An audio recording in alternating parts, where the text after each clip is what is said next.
U verander my hele lewe. U vat my styf aan die hand. By U wil ek bly. U verander my hart. U verander my hele lewe. U vat my styf aan die hand. By U wil ek bly.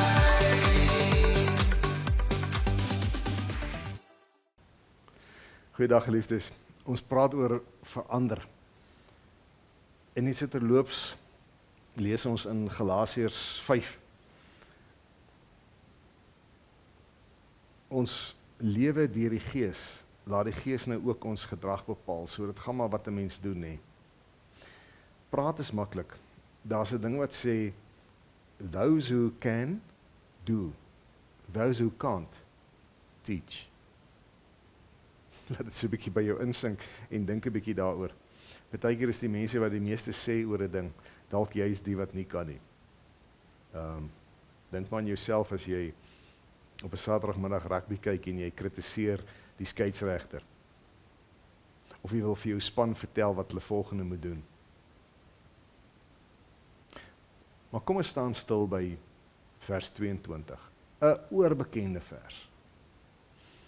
Die vrug van die Gees daarenteen is liefde, vreugde, vrede, geduld, vriendelikheid, goedhartigheid, getrouheid, nederigheid en selfbeheersing. Jy kan nie sê dat verandering plaasgevind as niks verander het nie. Mens sien net verandering wanneer daar werklike resultate is.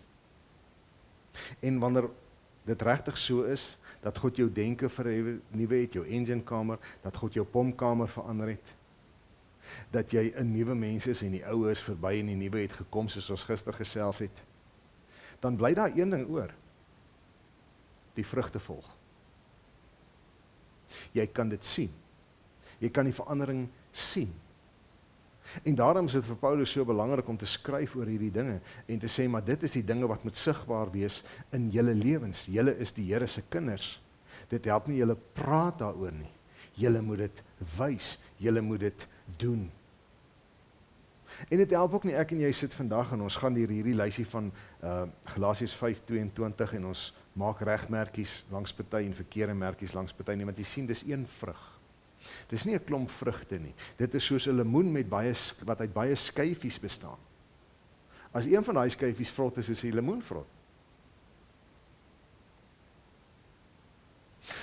'n Christen se lewe verander want daar kom vrug, daar kom dade wat by die wedergeboorte en by die bekering pas.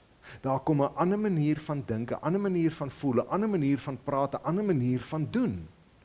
As daar nie verandering is nie, wonder ek soms, was daar werklik weergeboorte en is daar werklik bekering? As jy enigiets wil beoordeel, as jy enige iemand wil beoordeel, as jy jouself wil beoordeel, wat is die vrug wat tevoorskyn kom?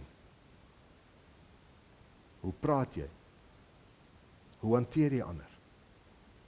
Hoe hanteer jy God? Waarmee is jy besig?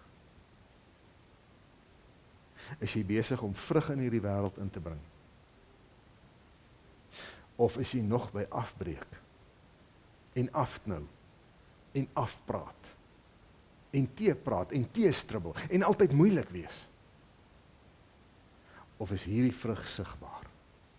Werklike verandering maak hierdie vrug sigbaar en mag dit sigbaar word in elkeen van ons se lewens en in elkeen van ons gemeentes en gemeenskappe. Shalom. Luister as hy in jou oor kom fluister, luister vir sy stem. Hy wil jou kom haal, soos hy my kom haal het. Hy vat ons saam en haal.